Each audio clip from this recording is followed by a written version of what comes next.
Revolución en marcha. Bien, hablemos sobre la revolución en marcha. En esta Olaya despertó y levantó la conciencia de las masas de trabajadores a un nivel tan alto que su sucesor, Alfonso López, podría profundizar y llevar a término la reforma social y la revolución liberal. López no se amedrentó ante las advertencias veladas o abiertas de la oligarquía y la desafió. A diferencia de Olaya, López prescindió del gobierno bipartidista e integró el suyo con mayoría casi absoluta de liberales y unos pocos conservadores. Él bautizó su gobierno como la Revolución en Marcha y en 1936 efectuó una reforma constitucional cuyo contenido principal fue el de establecer una serie de derechos y de garantías para la clase trabajadora que convirtieron a Colombia en la nación más progresista del continente en materia social. Las formas revolucionarias de López Pumarejo no se inspiraron en Marx ni en el economismo soviético, sino en las excelentes recetas de John Maynard Keynes, y López creía como Uribe que el liberalismo colombiano tenía dos opciones: beber de las fuentes del socialismo o suicidarse, y optó por la primera.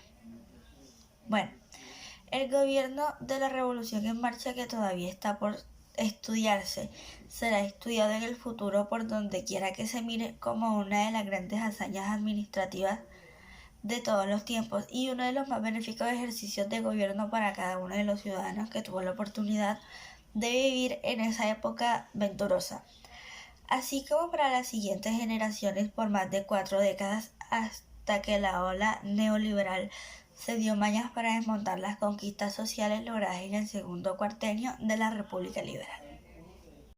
La pausa que refresca. Bien, hablemos sobre la pausa. Algunos historiadores dicen, y corre como creencia común, que el sucesor de López, el periodista Eduardo Santos, se ocupó en hacer el papel de freno a la revolución en marcha y denomina su gobierno como la Gran Pausa, concepto que a la luz de los hechos resulta erróneo. El gobierno de Santos no solo no frenó la revolución liberal, ni le dio pausa, sino que tomó las medidas para que siguiera avanzando. Continuó los programas iniciados desde el gobierno de Olaya, creó instituciones de acuerdo a las necesidades, suministró nuevo impulso a la cultura, a la educación, a la vivienda popular y a la campesina, y supo manejar continuo la difícil situación creada por la Segunda Guerra Mundial, que comenzó un año después de haber tomado posesión el gobierno por el presidente Santos. Las tres estadistas. Tres estadistas. Olaya Herrera, que había vivido los últimos 8 años desde 1922 en los Estados Unidos como ministro de Economía ante el gobierno de Washington, tenía el conocimiento suficiente para saber que la estabilidad de su gobierno, combatida en el interior por una férrea oposición que encabezaba Laureano Gómez, dependía de las buenas relaciones con los Estados Unidos y por consiguiente de mantener contentas a empresas estadounidenses que, como la United Fruit Company, poseía el poder para hacerle una zancadilla mortal a un régimen tan frágil como el bipartidista, con mayoría liberal, que se inició el 7 de agosto de 1930, que el presidente Olaya denominó de Concertación Nacional, en efecto integrado por liberales y por conservadores opuestos a Laureano Gómez. Olaya Herrera heredó de las administraciones conservadoras que lo precedieron un país en movimiento, todavía dominado por la camarilla católica que se adueñó del poder desde la Regeneración.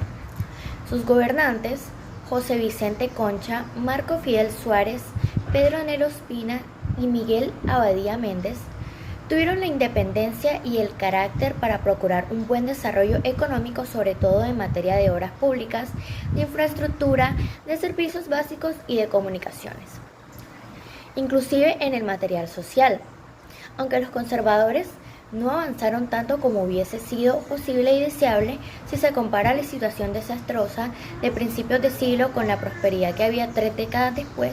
Se debe reconocer como positiva la acción de la República conservadora. No obstante, la crítica principal que los liberales esgrimían contra el régimen conservador era la del atraso social en el que estaba el país con relación no ya a las naciones avanzadas del mundo, sino a otras de América Latina, lo cual dejaba a Colombia en un lugar muy rezagado del concierto latinoamericano. En la Convención Liberal de Ibagué de 1921, al proclamarse la candidatura de Benjamín Herrera para el periodo 1992 a 1926, se aclaró la reforma social como la meta suprema del liberalismo. La caída de la República Liberal.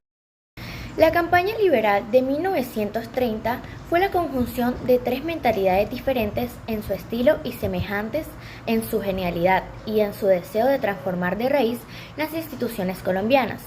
A manera cada uno de los tres, Enrique Olaya Herrera, el pragmático, Alfonso López Pumarejo, el visionario, y Eduardo Santos Montejo, el analítico. Fue un revolucionario.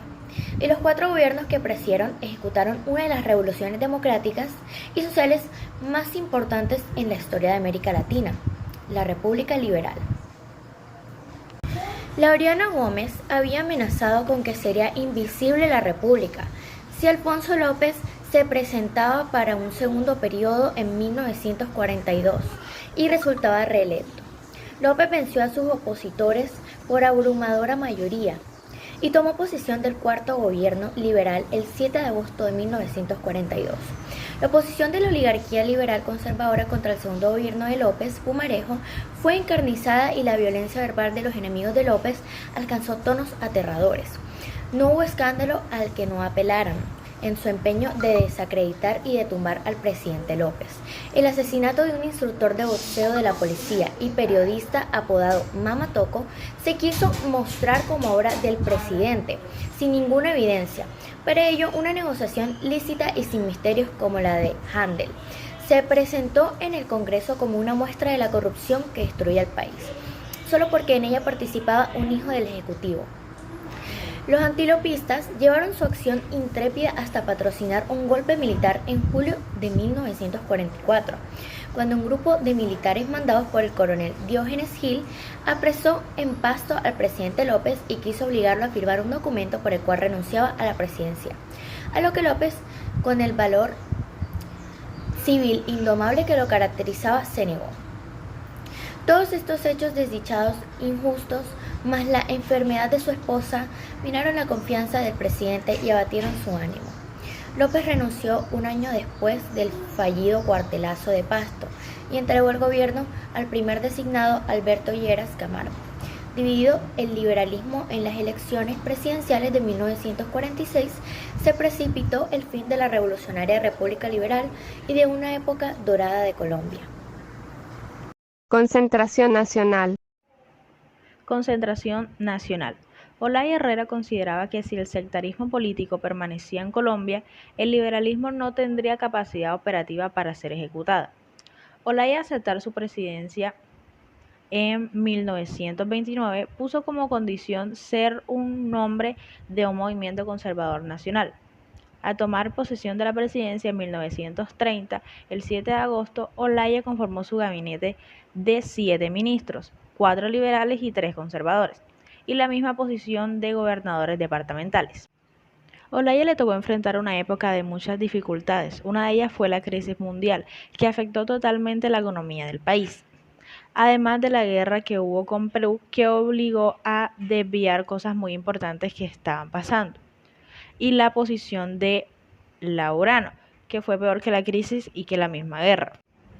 Para enfrentar la crisis mundial, Olaya llamó al ministro de Hacienda, al abogado y al economista conservador Esteban Jaramillo, cuya sesión logró sacar al país del trollado y permitió que se hiciera el granel en todos los frentes, de modo que hasta sus enemigos más cercanos reconocieron que en 1930 y 1932 la República había avanzado. Aunque el gobierno de Olaya se esmeró en dejar sentado el trabajo de los colombianos y el bienestar de las clases trabajadoras, aunque Colombia nunca alcanzó a plasmar estos proyectos en leyes.